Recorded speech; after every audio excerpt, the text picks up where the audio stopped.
মহার্ঘ ভাতার নতুন ঘোষণা। মহার্ঘ ভাতা নিয়ে সরকারের লুকোচুরি, সাধারণ কর্মচারীদের সঙ্গে প্রতারণা। দর্শক বন্ধুরা, আপনারা কি জানেন যেভাবে বাজারে জিনিসপত্রের দাম বাড়ছে সেই অনুপাতে কি সরকারের মহার্ঘ ভাতা বাড়ছে? উত্তরটা একেবারেই হতাশাজনক। সাধারণ সরকারি কর্মচারী বা পেনশনভোগী যখন প্রতিদিন বাজারে গিয়ে নিত্য প্রয়োজনীয় জিনিস কিনে হিমশিম খাচ্ছেন, তখন সরকার ক্যালকুলেটর হাতে নিয়ে ধোঁয়াশার অঙ্ক কষছে। তবে মহার্ঘ ভাতা বাড়ানো হবে, আদৌ বাড়ানো হবে কিনা, আর যদি বাড়ানো হয়ও সেটা কত শতাংশে হবে?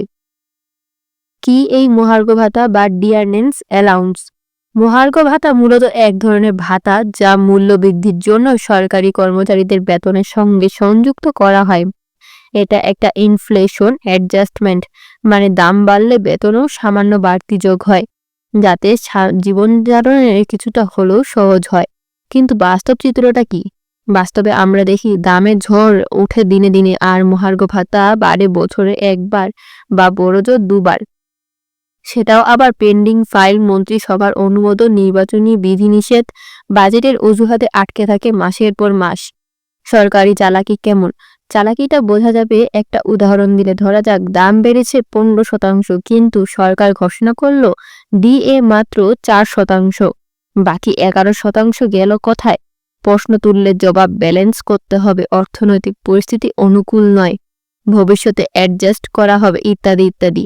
অন্যদিকে সেই একই সরকার ভোটের আগে 2000 টাকায় আর্থিক প্যাকেজ ঘোষণা করতে পারে, কোটি কোটি টাকা মিডিয়া ক্যাম্পেইনে ঢালে, কিন্তু সাধারণ কর্মচারী ন্যায্য প্রাপ্যতে অর্থনৈতিক ভারসাম্য খোঁজে। ডিএ বাড়ানো কি একমাত্র সমাধান? না, কিন্তু এটা একটা ন্যূনতম ন্যায্যতা। যখন একজন চতুর্থ শ্রেণী কর্মচারী বা একজন অবসরপ্রাপ্ত পেনশনভোগী রোজ বাজারে গিয়ে চাল, ডাল, তেল কিনে দেখেন গত 1 বছরে সবকিছুর দাম প্রায় দ্বিগুণ হয়ে গেছে, তখন 3 থেকে 4% ডিএ কোনো স্বস্তি দেয় না। এই ব্যবধানে তৈরি করেছে অর্থনৈতিক বৈষম্য। ডিএ নিয়ে রাজনীতি কোথায়? রাজ্য সরকার বনাম কেন্দ্রীয় সরকারের মধ্যে মহার্ঘ ভাতা নিয়ে প্রায়শই দেখা যায় ঠেলাঠেলি। কেউ আগে ঘোষণা করতে চায় ভোটের আগেই, কেউ আবার কেন্দ্রে ডিএ বাড়ার পর রাজ্যের চাপ নিতে বাধ্য হয়। পশ্চিমবঙ্গে কোথায় ধরা যাক, যেখানে এখনো কেন্দ্রীয় হারে ডিএ কার্যকর হয়নি। কেন্দ্র ডিএ দিয়েছে 50%-এর কাছাকাছি, আর রাজ্যে তা 35%-এর ঘরে রয়ে গেছে। কর্মচারীদের আন্দোলন হচ্ছে, মামলাও হচ্ছে, কিন্তু সমাধান কিছুই হচ্ছে না। অর্থনীতিবিদরা কি বলছেন? বিশেষজ্ঞরা বলছেন ডিএ হচ্ছে স্বল্পমেয়াদী স্বস্তির ব্যবস্থা।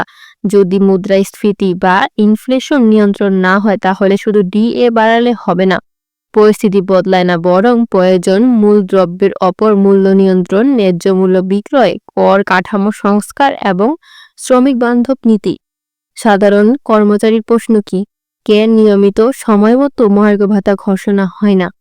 ডিএ বাড়ালে ভোটের সময় কেন প্রলোভনের অস্ত্র বাড়ানো হয়? কেন কেন্দ্র নয় রাজ্যের মধ্যে সমন্বয়ে অভাব? উপসংহার: মহার্ঘ ভাতা শুধু একটা সংখ্যা নয়, এটা একজন সাধারণ মানুষের ন্যায্য অধিকারের প্রতীক। যারা আজীবন দেশ ও সমাজের সেবায় নিজেদের নিয়োজিত রেখেছেন, তারা যেন বাজারের দামে পিষে না যান, এটা হওয়া উচিত সরকারের প্রধান কর্তব্য। ডিএ নিয়ে লুকোচুরি নয়, স্বচ্ছতা, ন্যায্যতা ও মানবিক পরিচয় দিন সরকার। না হলে সময়ের সঙ্গে সঙ্গে কর্মচারীদের ক্ষোভ যেমন জমবে, তেমনি রাজনৈতিক খেসরাতও দিতে হবে ভোটের বাক্সে।